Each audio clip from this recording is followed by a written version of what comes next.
Can you read this affidavit quickly for us, Isabel? It's Yeah, very important. I'm really glad you brought this up, Charlie, because we do have actual evidence at this point, as it would be considered evidence under a court of law, that voter fraud did take place. That's been the talking point of the media for several days, that there is no such thing as widespread voter fraud, and there is, quote, no evidence. Well, we have evidence right here in front of us. It's a signed affidavit from an individual in Pennsylvania. There's another one that came out in Nevada earlier today. This one is from Richard Hopkins, which essentially says he's over the age of 18 years old. He's legally competent to make this declaration. And as an employee of the United States Postal Service, he worked as a carrier in the Erie, Pennsylvania post office.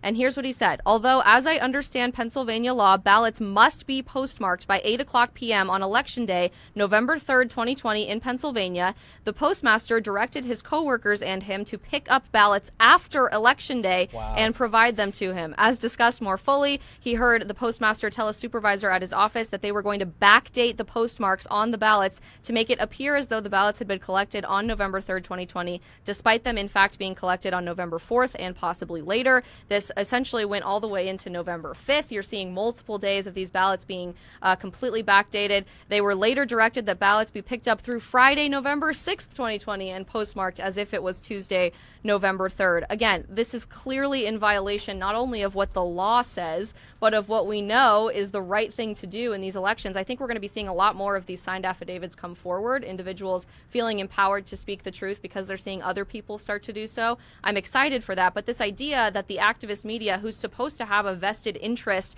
in directing us to investigate these things, refuses to even acknowledge that there is evidence, let alone signed affidavits from postal workers, from polling workers, is completely despicable to me. And this was signed by him, right? It was, yes. It was signed by him. And by the way, just as a side note, all of this information on the board in front of us, all of these stacks of papers in front of us, all of this is public information. You might have to do some digging and you might have to do some research, but we're not rocket scientists to uncover all of this. This information is out there. And I think the more of us that start asking these questions, the more likely it is that the authorities that be are going to start investigating this.